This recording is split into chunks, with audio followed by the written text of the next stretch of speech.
All around is destruction. So the mission for search teams here is a mammoth one. We're with Russian specialists, the first international rescuers to reach the blast's epicenter. The tragedy which shocked the world is being viewed up close by foreign eyes for the first time.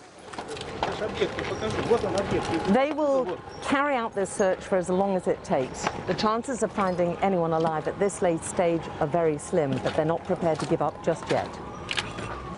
This is where thousands of tons of ammonium nitrate was hidden away in unsafe conditions for more than 6 years.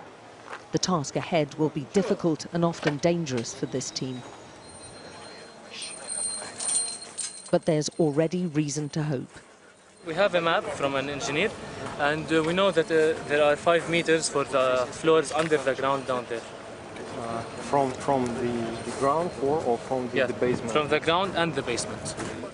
The underground chamber could still be intact and would have offered some protection for any workers there, and they are praying for a miracle. Do you think, seeing the level of destruction here, that anybody could still be alive?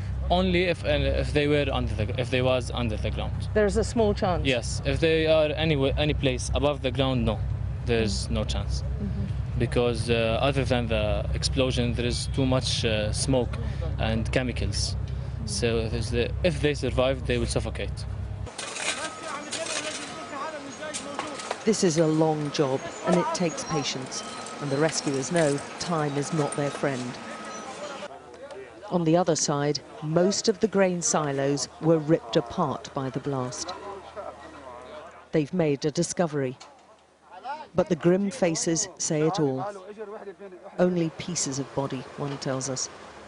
It is a desperately bleak assignment for these Lebanese soldiers, and tough on the volunteer civil defense who are helping them.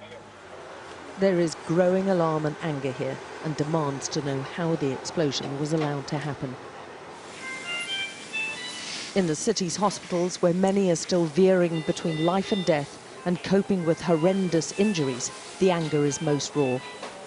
As long as the rulers of Lebanon are saying the same, nobody can help us.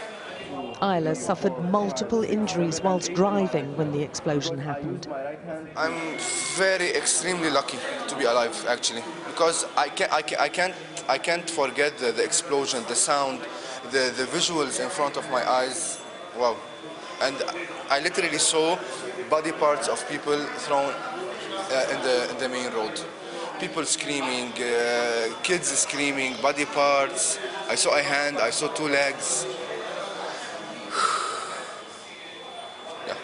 That doesn't sound like something you're going to be able to recover from very quickly. I won't be able to recover, actually, if I stay in Lebanon. I'm not going to stay in Lebanon at all anymore. Hayati, Habibi, the champion. He's a champion.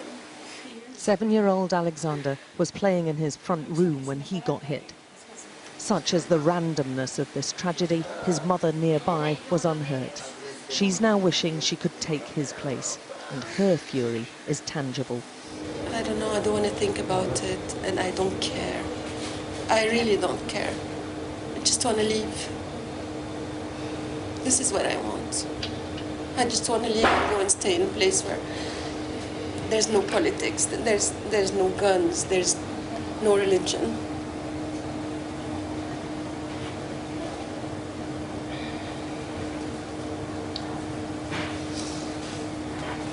This is what I really think.